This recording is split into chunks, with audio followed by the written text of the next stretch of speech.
Hi everyone, welcome back to my channel. My name is Mireille Nicole and I am super excited to be here today with Eleanor MacDonald to talk about dating as a neurodivergent woman. And also we're going to talk a little bit about aging and dating. I don't know if I said that the politically correct way, but hey, we're all reaching a certain age here on this call, so we get it. We're cool with that. So without any further ado, I'm going to pass it over to Eleanor. Let us know a bit more about who you are, what you do, and what led you down this path.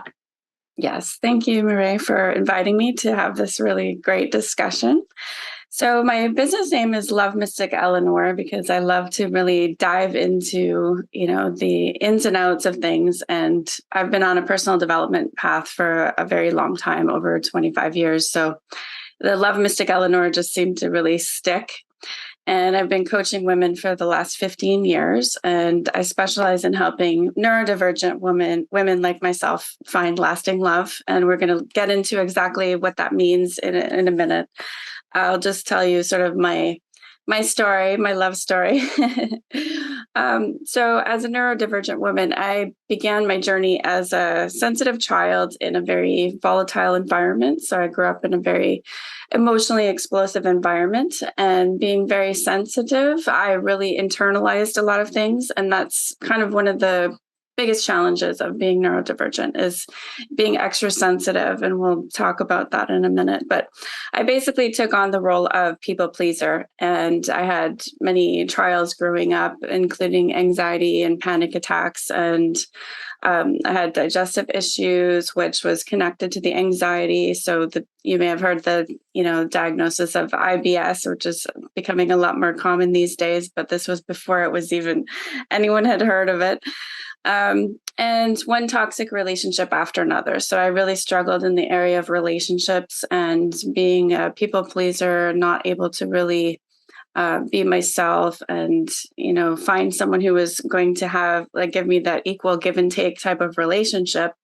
I attracted what some people may know as narcissistic type of relationships and that kind of dynamic. So being that way, I was still single in my 40s. I had gone through these really tumultuous relationships. And then in my 40s, I was still single and reunited with my first love, my first boyfriend, actually, after 25 years, and immediately started planning this fairy tale wedding in my head. And I was like, oh, this is, we're star-crossed lovers. This is going to be this fairy tale ending I'm looking for. And after it crashed and burned, I really pretty much ended up metaphorically on my hands and knees. I was like, what is happening here? Why is my life like this? And why can't I find love? And why am I still single? And that was my turning point where I just said, enough is enough. I'm not going to go through this again. And I deserve love. I deserve a loving relationship. And I'm going to do whatever it takes to figure this out. So after, basically what I call my quest for true love and doing some inner work and getting the support I needed, 1 year later, I met my husband, who is the love of my life. And I really felt like this is my mission to help other women who struggled in a similar situation like I did. And so that's really why I came to be doing what I'm doing. That's an amazing story. And even I feel like a lot of women can relate, even when you were talking about some of the physical symptoms, like the digestive issues, the anxiety, whether or not you're neurodivergent or not. I mean, a lot of us can relate to some of these feelings, these symptoms that come in our body, some of that also, past trauma from childhood, some of the things we're carrying along. And I love the part you shared about, and thank you for opening up about, a bit about your story. And, when you met that, the man that you had met many years ago, and you thought it was, this is going to be it, and then it crashed and burned. I can totally, relate to that too. In the fact that later on in life, I met, the love of my life. We had this great love story. I thought it was all meant to be. Luckily, in my case, it was, but we did go through a phase where we started crashing and burning. So I'm really glad we're having this conversation in terms of really addressing some of these things, that have happened in our past and some of these things that we're experiencing, so that if it's meant to crash and burn, I believe it will crash and burn. But if it's meant not to, then you can either turn it around or you're ready next time, right? You sort of kind of realize what's going on within yourself.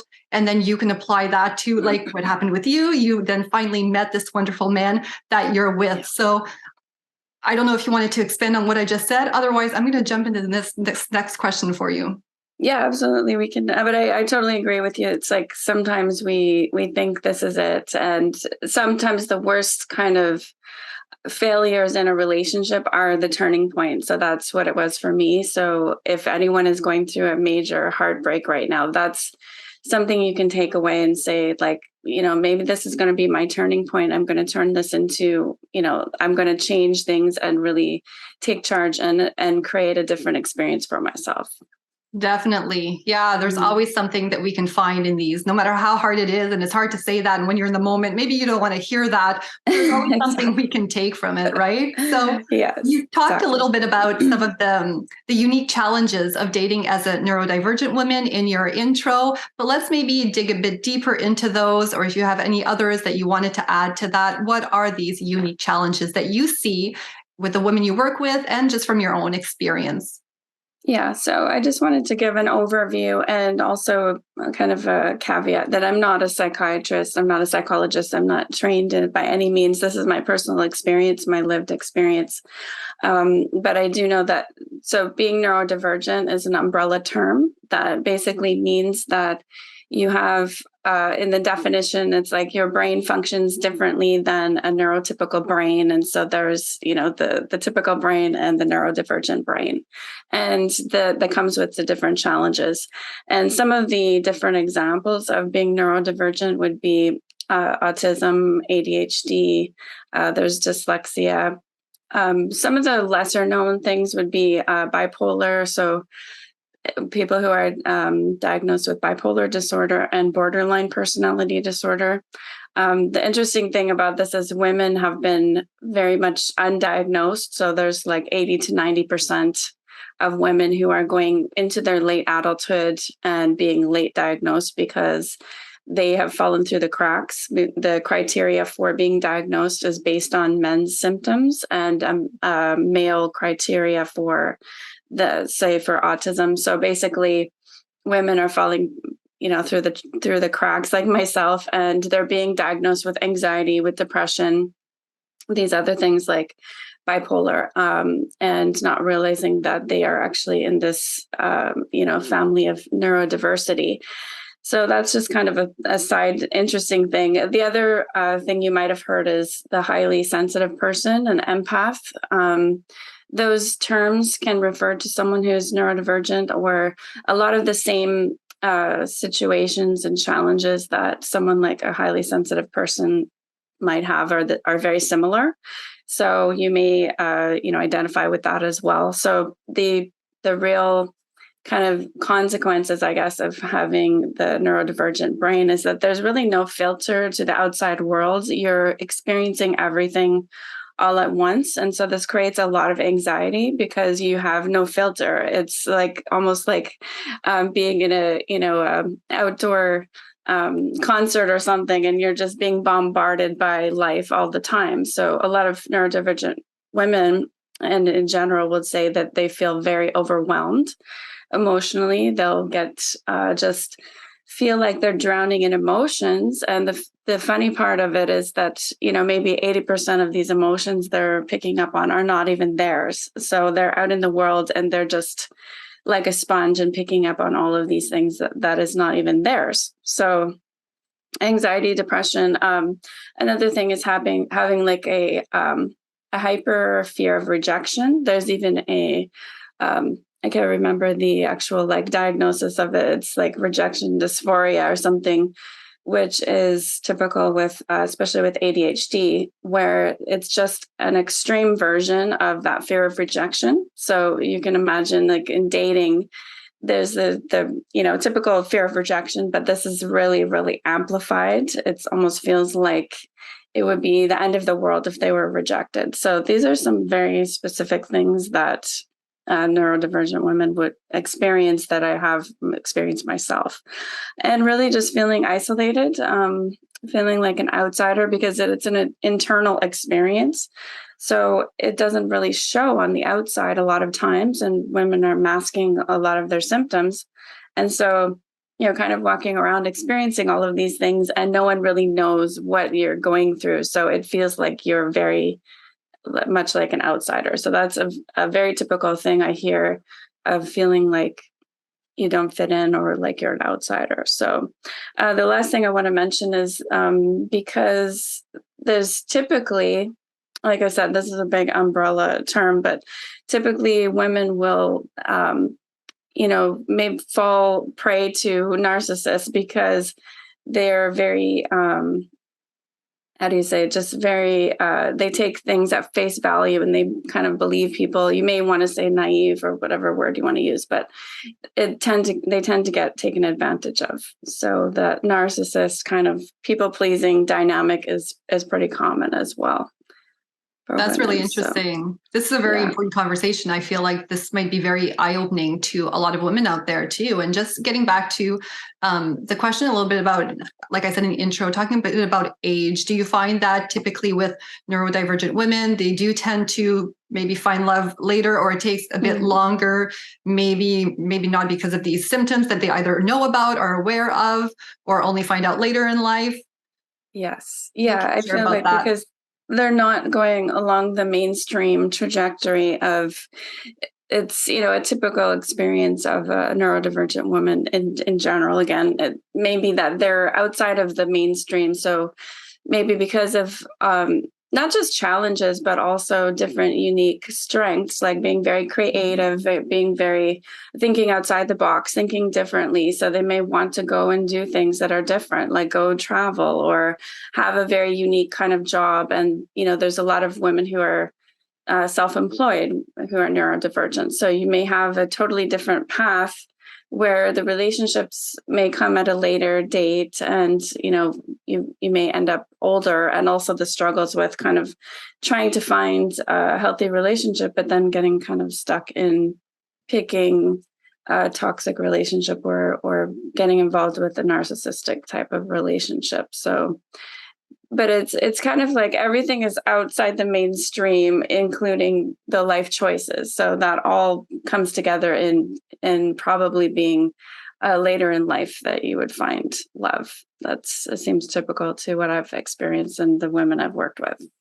That's so true. And I want to call out the change in semantics there. You said the unique strengths. And then when you said that, I was like, that is the word we should have been using the whole time, that I should put in my we're going to get into that. Yeah. We'll get into that. Oh, good. We're going to get into that. Well, let's get into that now in terms of the strengths. Okay. What would you say are these strengths that women, once they, maybe become aware of these, they can actually leverage and utilize to their, to their benefit to find their happily ever after?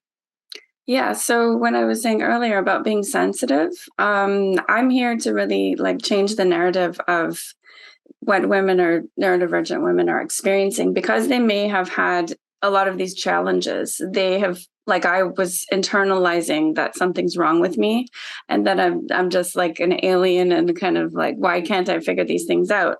So it's an internal feeling of being, like something's wrong with you. So I had to turn over that belief and actually lean into my strengths of being sensitive, of being very intuitive, of being very observant, of being very creative, of being aware. And when you actually lean into these things, the idea is I'm very sensitive, which means I'm weak, which means I can't actually go out and, do certain things because I'm going to be overwhelmed or whatever it is.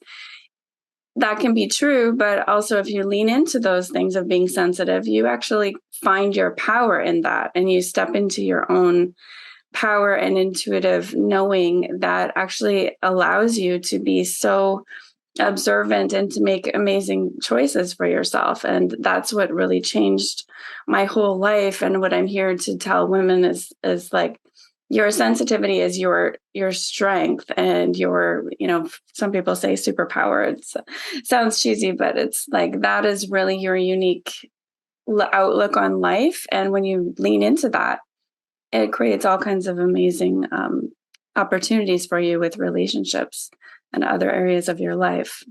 I couldn't agree more in terms of the sensitivity. Like one of the things I love, working with women with is on reconnecting with their feelings too. And I feel when you're sensitive, you can be much more aware of your feelings. Yes. And I mean, unleashed, maybe that's not ideal, but when you really start harnessing I mean, just being in touch with your feelings and helping that, using that to help guide you. And even in terms of with your partner, like men love, your feelings and your vulnerability. And when you can really start, mastering those, and not in the sense of being perfect, but, really using your emotions, there's a whole world that can open up in terms of even intimacy and bonding with your partner, which kind of leads me to a question I didn't have for you ahead of time. So I'm throwing maybe a little curveball at you right now, but I sense that you must have experienced this yourself. How would you approach a conversation? Let's say a neurodivergent woman is dating. How does she approach, maybe how and when does she approach the topic? Or does she approach the topic with this person, this man?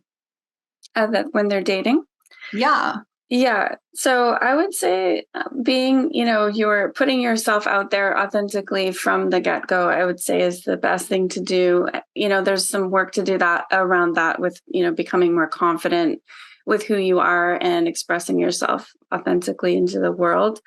But that's what I help women do, is like deal with the anxiety of being themselves and to work with those underlying fears to actually show up as themselves from the beginning. So I would even say the men they'd be dating would actually know ahead of time. And if not, within the first couple of dates. So if they were to say something in, the first date, it would be just starting slowly with small steps. Like, I want to tell you about myself, but let me just say first, you also want to lean into how you feel, like how comfortable you feel with this person, and really connecting to that sense of safety within yourself and saying, is this the right moment? Like checking in with yourself. Is this the right moment that I want to tell this person? Does this person deserve to actually hear something that's very, vulnerable? And checking in with themselves beforehand. So like preparing ahead of time, making a decision and saying, okay, if I feel this way, I'm going to start the conversation. And it's really about preparing ahead of time. I would say I wouldn't really necessarily just show up somewhere and then on the fly kind of decide you're going to tell someone. I would really work with them to, like I said, find that confidence to start telling other people, just, family, friends, people around them, and getting more comfortable with that so that it becomes second nature to just talk about themselves naturally. I don't know if that answered the question, but Yeah, no, that's great. I think that's going to be very helpful to the women watching. And just kind of in that same vein, what is like one piece, if you have two, three, hey, whatever you're ready to give today, what's one piece of advice that you can give women in terms of dating? Yeah. So this is the inner work that happens when you're dating, because dating is really just showing up as yourself, and that can be very scary, especially for a neurodivergent woman. So I would say that looking first at unraveling the belief that something is wrong with you. So working with that and realizing that maybe society has labeled you as different, or you've felt different, or you've been different, but that doesn't mean that something is wrong with you. So really looking at these beliefs and facing them and saying, are these really true? Does this really identify me? And looking at maybe family patterns and what you have seen growing up. So I didn't have the healthy model of a relationship with my family. And so I had to also know that just because I don't have a healthy model, it doesn't mean I can't have a healthy relationship. So that's another belief that you can actually dig into and say that just because my past has been this way, or the way I grew up has been this way, doesn't mean it's going to turn out that way for me. It doesn't mean it's inevitable. I can actually go out and choose these things for myself. And it's about, like, a good exercise would be really looking at what are your desires, because it may not come naturally to you to go into your heart and ask, what do I want? Because, a lot of women have experienced like the people pleasing or things like that, where they haven't actually connected, like you were saying, to their feelings or what they actually want and desire. So a really good exercise is just spending a few minutes, whether you're in meditation or just with your eyes closed, with your hand on your heart, and asking yourself, what do I truly desire? What do I want? And allowing those feelings and images or whatever is going to come forward to come up, and journal about it, write it down, and spend some time really digging into that, and then looking at what are the patterns and beliefs that are actually keeping me isolated and keeping me believing that I can't have love, or that something's wrong with me. Nobody's going to love me for who I am. And I'm actually here to say, like, one of my favorite things to say is, someone is going to love you for who you are, no matter what, period. There is someone out there who's going to love you for who you are. That's so great. I'm glad you said that, because one of the questions I think I had given you is, do you believe, right, that, all Yes. women, neurodivergent or not, can find their Yes. happily ever after, or their true love. So I'm glad you brought that up. And I feel like the women watching, will start getting that sense just from watching this video today with all the information you shared.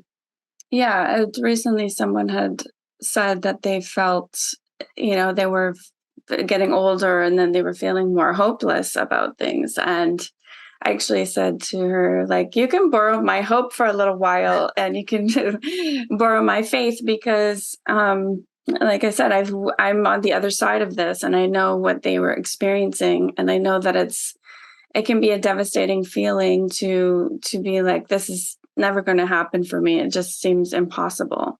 And so in that way, I would say, get the support that you need. Like, I had to get the support that I needed, the right kind of support, of someone who is going to reflect back to me and help me see who I really am, and that I have all these amazing qualities and things that are very magnetic.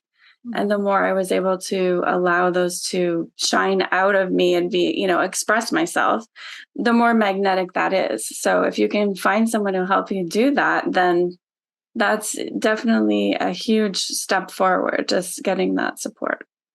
Yeah, we all have that magnetism within us. It's just a matter of finding it again. And yeah, sometimes we need support to do that. And sometimes, the fastest way to get to your destination is to get that support. Now, I know we had a pre-chat before we had our conversation today, and you were talking a bit about your mission. And I know you have a big, powerful mission that you're on. So maybe before we wrap up, you could share that a little bit with us.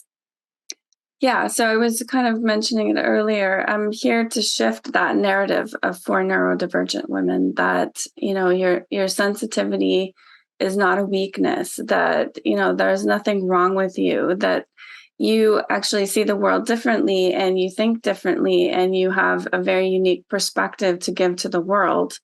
So imagine if women who are neurodivergent were able to actually access that confidence in themselves, and to start expressing themselves in the world authentically. Imagine what kind of world that would be if, they were able to find love, and also to express themselves in other ways, maybe to follow their dreams of things that they thought was impossible, because all of these things are wrong with me, or I could never do that because I'm too sensitive, or whatever the, limiting beliefs are.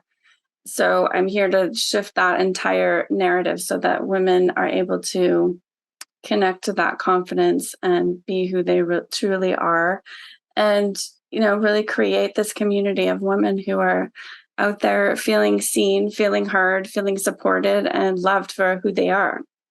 That's so amazing. And like you were saying too, and just what you said right now, in terms of, this work is also going to help these women in other areas of their life, right? It's going to make them magnetic to the men, help them find their true love, but some of these things can help them even in other aspects of their life, whether it's an entrepreneurial journey or whatnot. Just kind of really learning how to use these strengths of theirs is going to be reflected in other areas too.